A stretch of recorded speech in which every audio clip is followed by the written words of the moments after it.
दोस्तों, good morning. Crescent education classes में आप सभी का स्वागत है। दोस्तों आज की वीडियो में जानेंगे प्राइमरी टीचर्स भर्ती को लेकर क्या अपडेट आई है। दोस्तों वेटिंग लिस्ट जारी हुई है। इसके अलावा डीएलएड अपडेट के बारे में भी जानेंगे। बेरोजगारों से हुआ है छल, जिन पदों पर भर्ती का प्रस्ताव भेजा वही समाप्त कर दिए गए। स्कूलों को 2 माह में मिलेंगे 1000 लेक्चरर।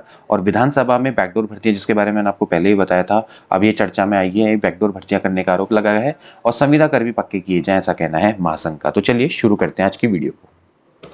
आगे बढ़ने से पहले दोस्तों, हमारे द्वारा आईटी मैथ्स और एएसओ यानी कि assistant statistical officer, statistical assistant, सांख्यिकी सहायक का बैच चलाया गया है। दोस्तों ये बैच स्टार्ट हो गया है 15 अप्रैल 2022 से, तो देरी ना करें, आप भी एनरोल कर सकते हैं। जिंदगी मैथमेटिक्स से हमारे क्लासेस चल रही है। 800 रुपये पर मंथ की दोस्तों हम बहुत कम फीस आपसे ले रहे हैं। ये हमारे कॉन्टैक्ट नंबर हैं, यहाँ पर आप हमसे संपर्क कर सकते हैं। दोस्तों ये 15 अप्रैल से शुरू हो गया है। डेली यहाँ पर आपको 7 से 8 बजे लाइव क्लासेस देखने को मिलेगी। संडे ऑफ रहता है।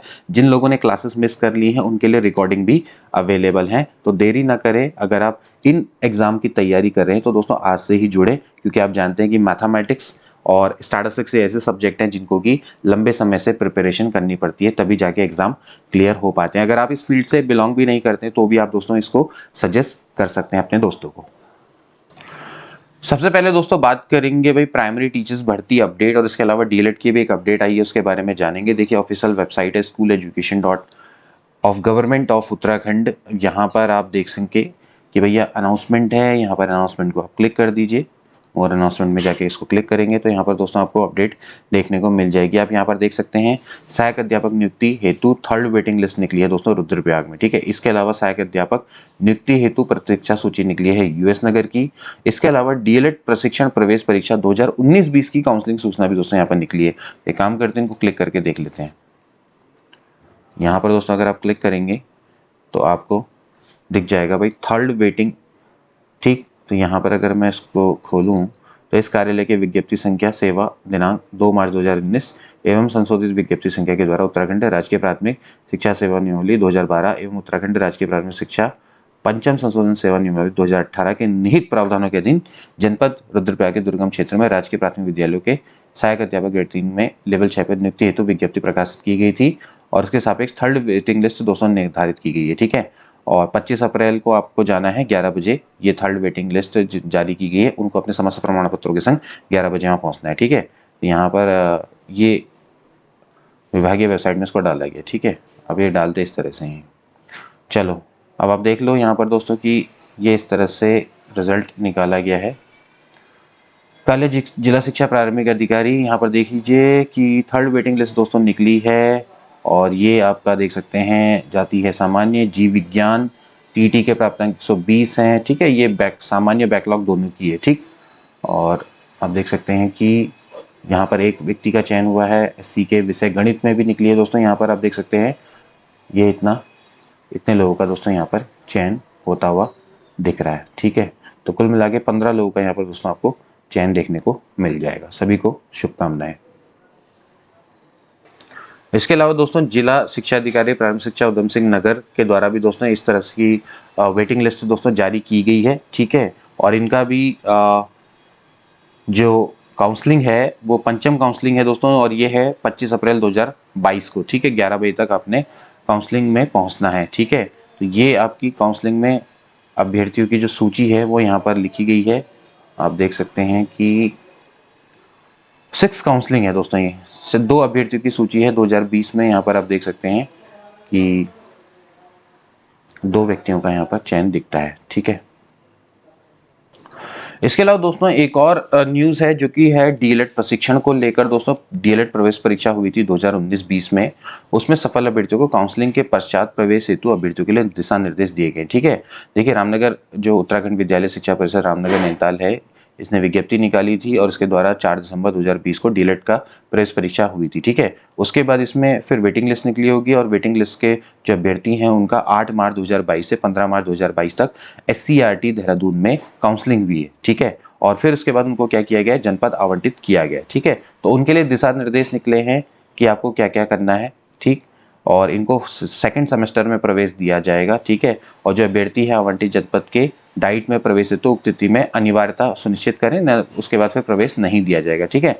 उसके अलावा उनको क्या क्या अभिलेख लेके जाने हैं इनके बारे में भी दोस्तों बताया गया है।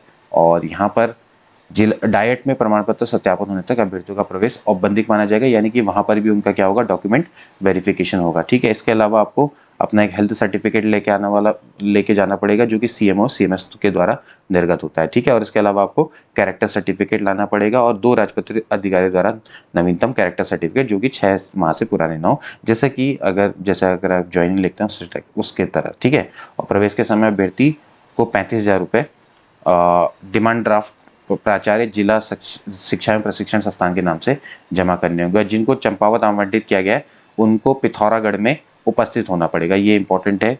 जिनको जनपद चंपावत आवंटित किया गया उन्हें डाइट पिथौरागढ़ में उपस्थित होना पड़ेगा। तो यहाँ पर दोस्तों लिखा हुआ है, यहाँ पर आप देख सकते हैं डीएलएड प्रशिक्षण प्रवेश परीक्षा 2019-20 की काउंसलिंग सूचना, आर्ट, केमिस्ट्री, इंग्लिश, हिंदी। यहाँ पर देखिए दोस्तों, अगर मैं आपको एक लिस्ट दिखाऊं तो इनको इस तरह से जनपद आवंटन किया गया है। ठीक है, मतलब कि अब इनका डीएलएड प्रशिक्षण शुरू होगा।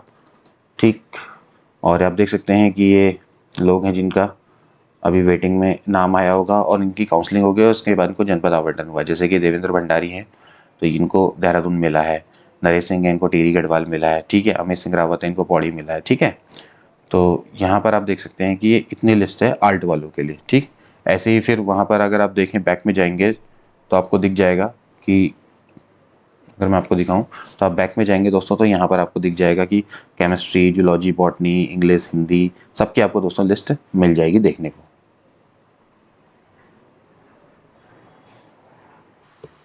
अब बात करेंगे दोस्तों आज की मुख्य खबरों की। देखिए, बेरोजगारों से हुआ है छल, जिन पदों पर भर्ती का प्रस्ताव भेजा वही समाप्त कर दिए गए। देखिए यहाँ आप देख सकते हैं सहकारिता विभाग ने 64 राजकीय पर्यवेक्षक समेत कई अन्य पदों के लिए अधीनस्थ सेवा चयन आयोग को भर्ती का प्रस्ताव भेजा और आयोग ने इन पदों के लिए परीक्षा कराने की तैयारी कर ली। इसी बीच सहकारिता विभाग ने नई विभागीय ढांचे में राजकीय पर्यवेक्षकों के सभी पद ही समाप्त कर दिए और पद समाप्त करने की जानकारी भी आयोग को नहीं भेजी। इधर बेरोजगार भी उन पदों की परीक्षा की तैयारी में जुटे हैं और जो कि अब समाप्त हो चुके हैं। ठीक है, तो भाई एक बड़ी बुरी खबर है कि जो 64 राजकीय पर्यवेक्षक समेत है कई पदों पर भर्ती का प्रस्ताव भेजा था लेकिन इनको खत्म कर दिया गया है। ठीक है, सहकारिता का नया ढांचा 14 मार्च को जारी किया गया था और इससे पहले नए ढांचे प्रस्ताव भेजते हुए किसी अफसर ने देखने की जिम्मेदारी उठाई कि जिन पदों पर भर्ती का प्रस्ताव आयोग को भेजा जा चुका है उन पदों को समाप्त किया जा रहा है।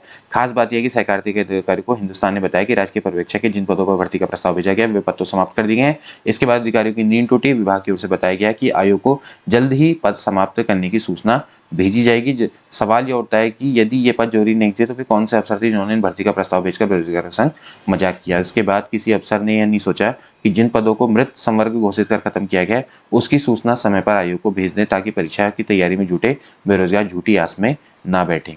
तो यहाँ पर आप देख सकते हैं दोस्तों कि अधिकारियों के प्रमोशन के लिए खत्म किए गए पद सहकारिता ढांचे में न सिर्फ राजकीय पर्यवेक्षक के पद समाप्त किए गए बल्कि निचले स्तर के कर्मचारियों के कई पद कम किए गए।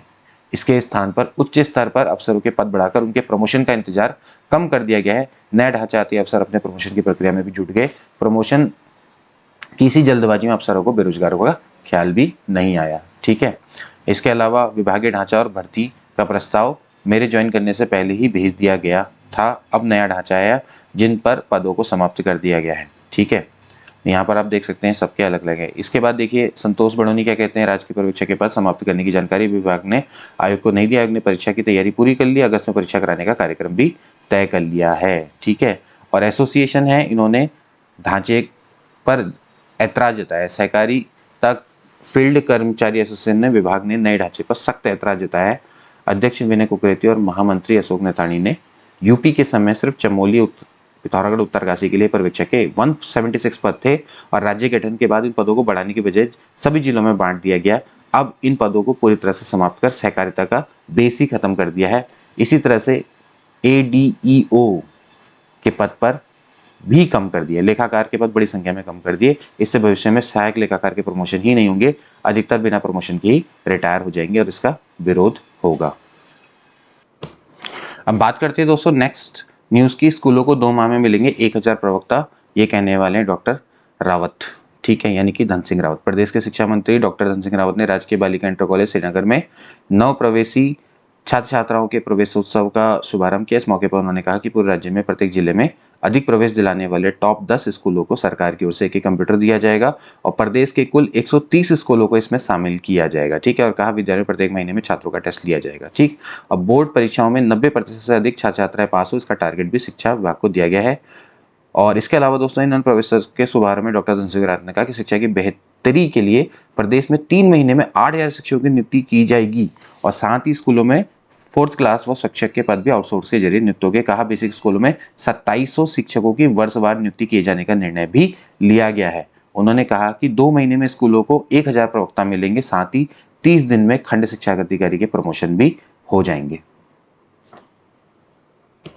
इसके बाद दोस्तों नेक्स्ट है विधानसभा में बैकडोर भर्तियां करने का आरोप प्रदर्शन हो रहा है। दोस्तों विधानसभा में बैकडोर भर्ती का आरोप लगाते स्वराज सेवा दल के कार्यकर्ताओं ने बुधवार को विधानसभा के बाहर प्रदर्शन किया। कार्यकर्ताओं ने आरोप लगाया कि निर्वाचन आयोग के एक अधिकारी के बेटे को बैकडोर भर्ती किया गया है और विधानसभा में अंदर जाने को लेकर पुलिस ने कार्यकर्ताओं से नोकझोंक हुई। दल के अध्यक्ष रमेश जोशी ने कहा कि 2021 अक्टूबर में 35 पदों पर विधानसभा समीक्षा अधिकारी, कंप्यूटर ऑपरेटर, लेखाकार, फोरमैन सहायक समेत अन्य पदों पर भर्ती निकाली गई। इसमें हजारों लोगों ने आवेदन किया।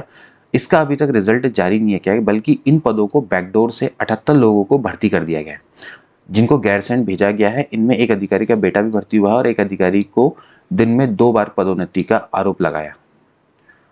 उन्होंने विधानसभा अध्यक्ष के नाम का ज्ञापन लेते हुए मामले की सीबीआई जांच कराने की मांग की और स्वराज सेवा दल के अध्यक्ष रमेश जोशी ने कहा कि अब तक पूरे मामले की निष्पक्ष जांच कराकर प्रभावी कार्रवाई नहीं की जाएगी जब तक संगठन अपना संघर्ष जारी रखा। उन्होंने कहा कि लंबे संघर्ष के बाद अस्तित्व में आए उत्तराखंड राज्य को चंद लोग अपने स्वार्थ के लिए भ्रष्टाचार की भेंट चढ़ा देते हैं, लेकिन ऐसे लोगों का प्रयास हम सफल नहीं होने देंगे।